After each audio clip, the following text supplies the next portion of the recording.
Hi, this is Sean at Groundmark Land Surveying, and I'm just going to make a little quick update on my template progress. I've been working on it a bunch, and I was pretty happy with all the progress. So here, we got to have a good spreadsheet here. So this was the city of Seattle code list that I started with. And I kept most of these, but I changed. I did change some of the codes. But what I really wanted to do was to get the code list onto my data collector. I've got the TSC2 right here. Here's my TSC2. And so, if you have the Trimble Business Center software, then you can just use their feature attribute, whatever it's called, to create your code list. Of course, I don't have their software, and I could get a free trial, but I want to save that trial till I really need it. So what I did was I found that I had a code list somewhere, and I started looking at the formatting of the code list, and it's called the FXL file, and it is, let's see if I can open it up here.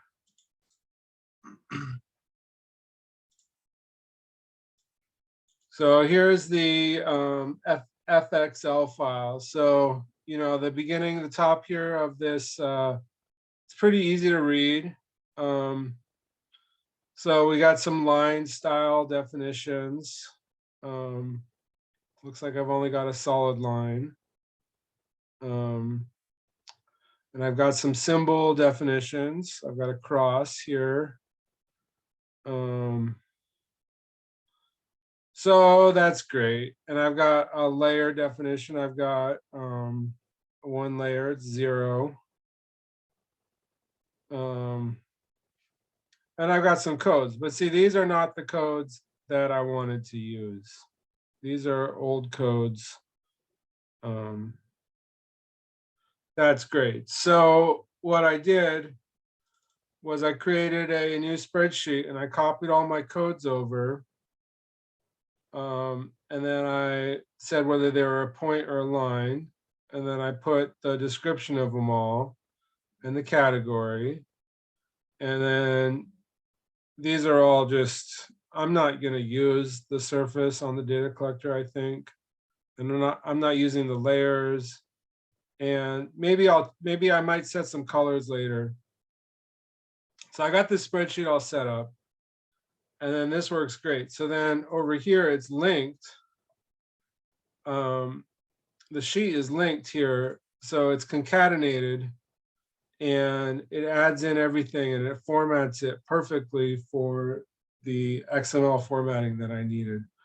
So I can set my codes in here, and I can change the color and the category over here on this side. And then I switch over to this other the other sheet. That's what I'm looking for. And then I can just cut and paste this. I can just copy all this with Notepad into the code list. And it took me about an hour. I had to debug it. There was definitely some issues. So then that was great.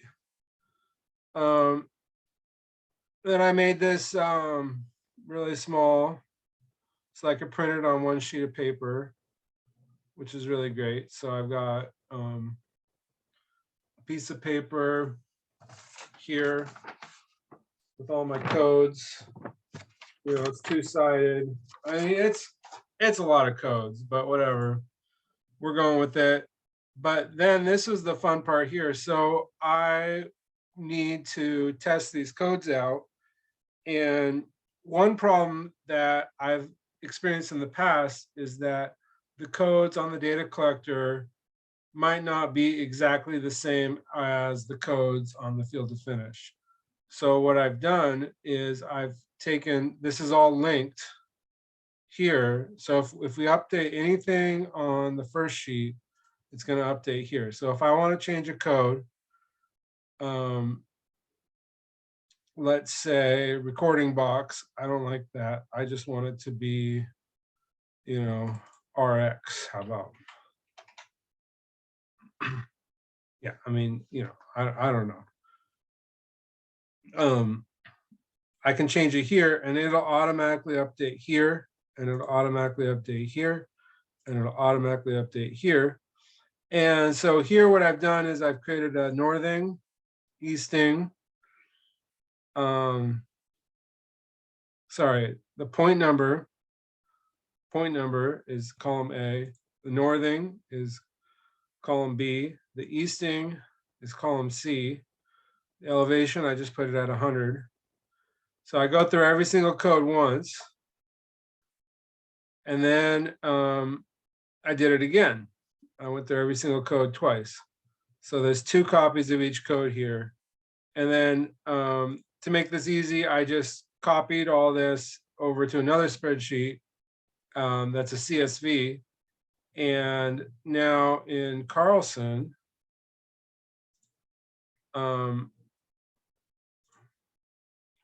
I've got all my points here. So all these, you know, and the way I wrote it, it ends up we're going up. We're instead of counting down, that probably would have been better, but my northings are increasing, so we go up. So here's every single code, 2 points. Some of them are point codes, some of them are line codes. And now I'm working on, basically a lot of these haven't been written yet. A lot of the field to finish hasn't been written here, but I come in here and I need to write the eco block code. So I figure out what layer eco block code is going to go on. And I set up, I edit the field to finish and get all these codes set up. So some of them have turned out pretty good. It looks like, and then some of these blocks here, well, yeah, because it's also everything is annotative here. So here's what I've done here. So everything's drawn at 10 scale, everything's annotative. And if we want, we can make it 20 scale. Yeah, I'm seeing here, like, I want this to be a solid line. There's a lot of stuff to do. For some reason that wasn't annotated, but look at this. This came in, it got bigger. This label got bigger. Also, we have here these cool blocks with all these different choices of what it could be. And yeah, you can see I have a lot of codes left to do. But here's 20 scale. We go back down to 10 scale. We could go to 40 scale. Whoa.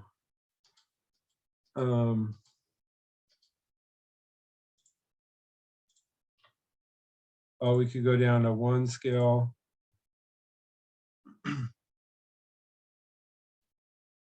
So for the most part, everything's annotative. I see now that I'm experimenting with it that some of the stuff did not. Some of these text attributes are not annotative. I'll have to think about that. So yeah, I mean, I've got a lot of codes still to do. I'm kind of just planning on just, to some extent, I'm going to create them as I go. And then I thought I had one more thing I wanted to show. Yeah, so basically what we do is we edit these codes and then we just run field to finish. And then I think I was offsetting too far here. Maximum offset scalar.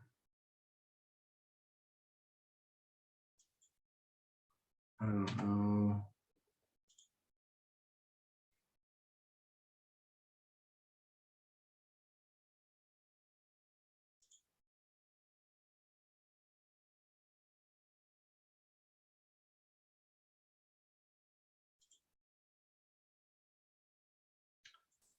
Let's see.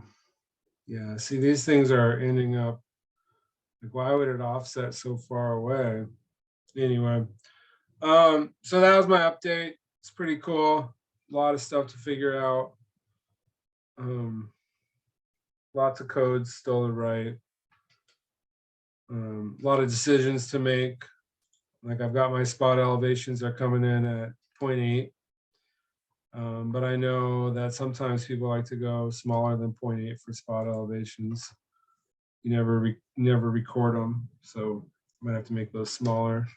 But these are all a block. These are all a block, and they're all annotative. I can move this around. This stuff is not going to print. I wanted to add a rotation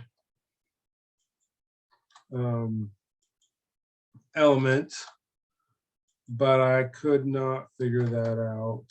I thought it'd be really cool if there was a rotation grip on here and you could just grip it and rotate it. Oh, and then the other thing also, if you change the elevation, let's just add 100 here. And if we update screen entities, then you'll see all my 200 values became 300s. And this is very interesting what has happened here.